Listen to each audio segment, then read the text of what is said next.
Hello again, everyone. You're probably expecting the Mario Sportsman's walkthrough, right? Well, if you have, you are not paying attention to my videos at all. I told you, once the Mushroom Cup is over, I'm going to start another walkthrough that I'm going to be doing alongside the Mario Sportsman's walkthrough. It's a walkthrough I started a long time ago, actually, but I'm remaking it. I've got an HD camera now, and I'm much better at the game. I call it the CTR Revolution. So, first let's choose who we're going to be going through this adventure as. Last time I chose Polar, but this time I'm going to choose somebody different. The only question is, who am I going to choose? I'll choose Crash Bandicoot, just for the sake of being the hero. I'll name it Walkthrough. Actually, no, Revolution. If I can even fit it.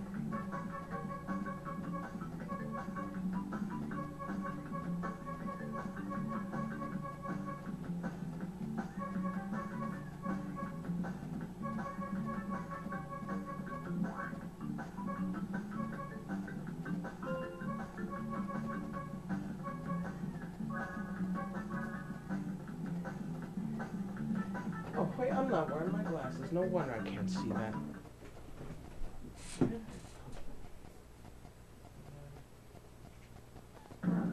they are.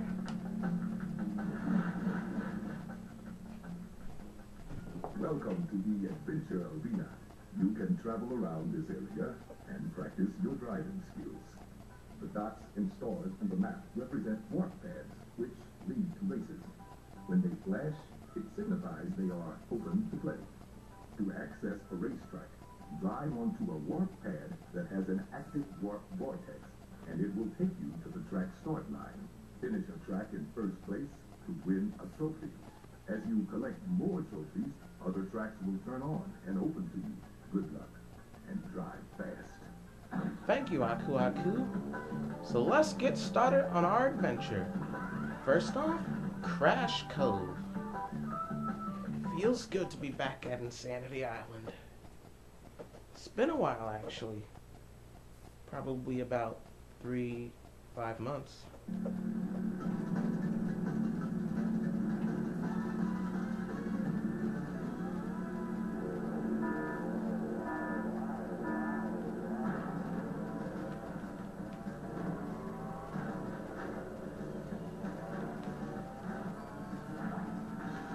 Okay, time for some background information about Crash Bandicoot and this game, because some of you might not know Crash Bandicoot, though he is sort of a worldwide phenomenon, but there are a few people who don't know who he is. Crash Bandicoot is an orange marsupial created by Naughty Dog back in the year 1996, where he debuted in the video game Crash Bandicoot for the PlayStation 1, or PSX, as most people call it. Crash Bandicoot returned, I believe, in 1997? It was 1990... Oh wait, now I remember. Crash Bandicoot made his return in 1997 on the PlayStation 1 once again, in Crash Bandicoot 2, Cortex Strikes Back. He then came back and yet another Crash Bandicoot game, the first Crash Bandicoot game that I ever played next to this game, Crash Bandicoot Warped, or some people call it Crash Bandicoot 3. Then, Crash came to the racetrack here in Crash Team Racing. I think it was in 1999. Okay, apparently Dingo Dial agrees with me. So, the story of Adventure Mode for this game is basically pretty simple. An alien called nitrous oxide comes to Earth, and he plans to take it over by turning everyone in, well, not everyone, but he plans to turn the whole entire planet into a parking lot and make everybody his slaves. However, only the fastest racer on the planet may challenge him to a race to save us from his evil clutches. And Crash Bandicoot steps up to the challenge. as well as a few of his closest friends, and his fiercest foes as well. Will Crash Bandicoot prevail? Of course he is. He's Crash Bandicoot. Congratulations. You win a trophy.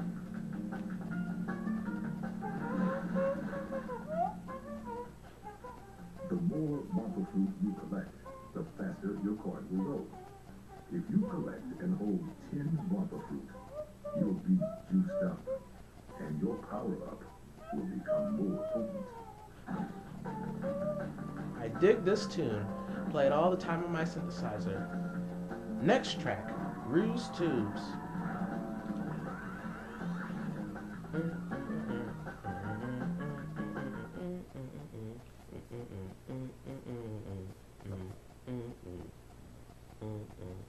Okay, it's over now.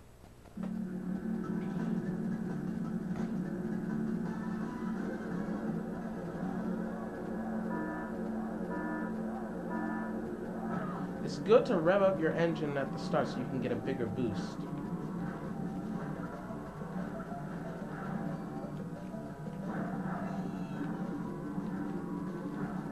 Power sliding is a very big deal in Crash Team Racing.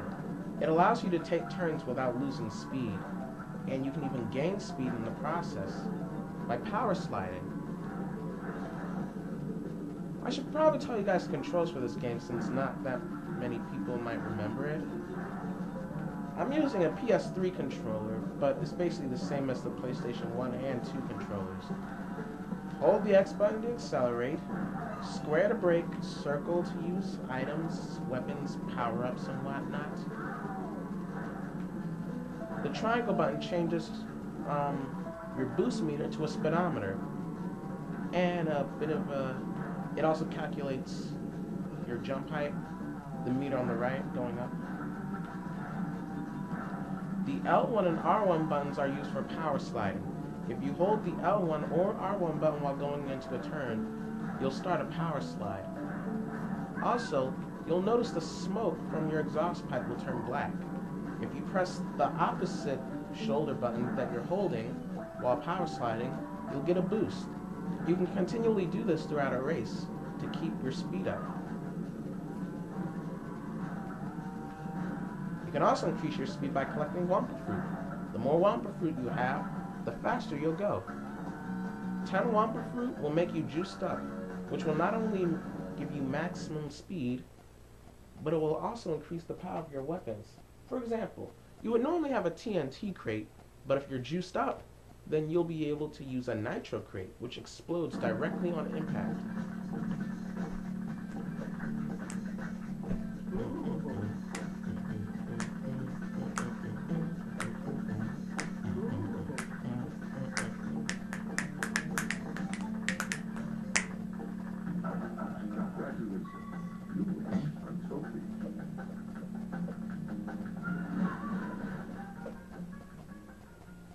When you get a TNT crate on your head, start hopping immediately. If you react fast and hop enough times, the TNT crate will fall off your head before it explodes. Aku Aku, or Uka Uka if your character is evil, can give out some very useful tips after races are over. So you should listen to them. Like when I was little, when I say little, I mean like 6 years old, because, no, I wasn't 6, I was 3 when I got this game. When I got this for my PS1 when I was 3, I was so upset that I couldn't power slide like them, but then I realized I could. But I was only able to find that out after Aku Aku had set the hint for power sliding and turbo boosting.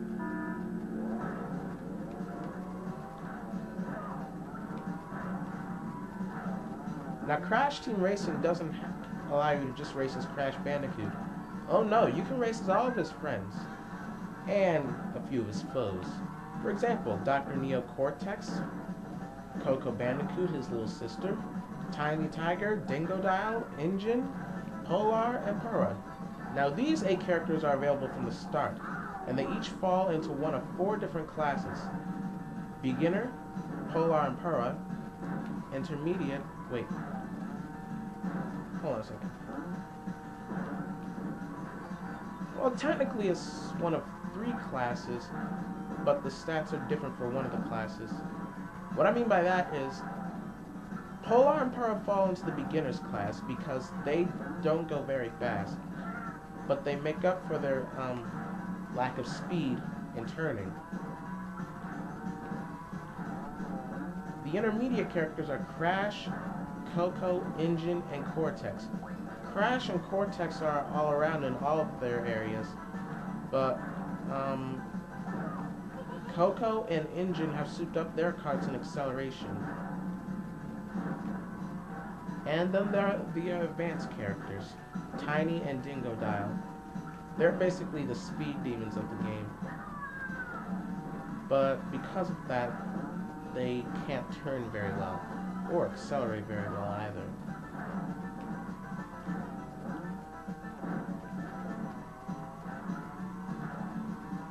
You can tell what type of character somebody is based on the sound of their cart. If their cart sounds like Crash Bandicoot's, then they're an intermediate type. Or Coco's cart. You'll know what I'm talking about if you've played Crash Racing before. Crash Racing was one of my favorite games back then, and it actually still is. It's a really nice game to play with your friends, and a nice cutesy racer for the PlayStation 1.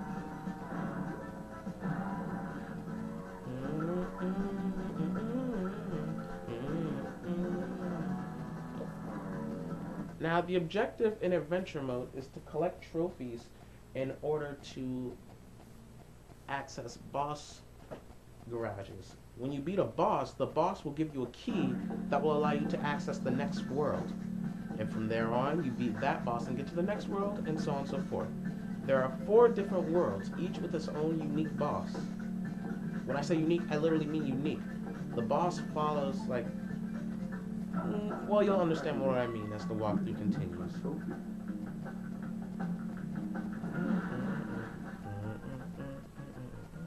You can get a hang-time turbo from jumping.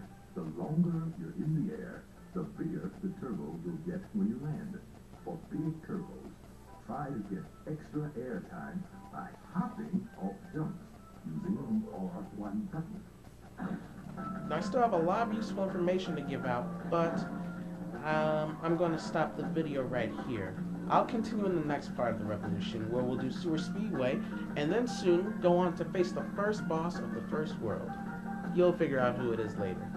Well, thanks for watching the first part of the CTR revolution, guys. I hope you enjoyed it, and I'll see you next time.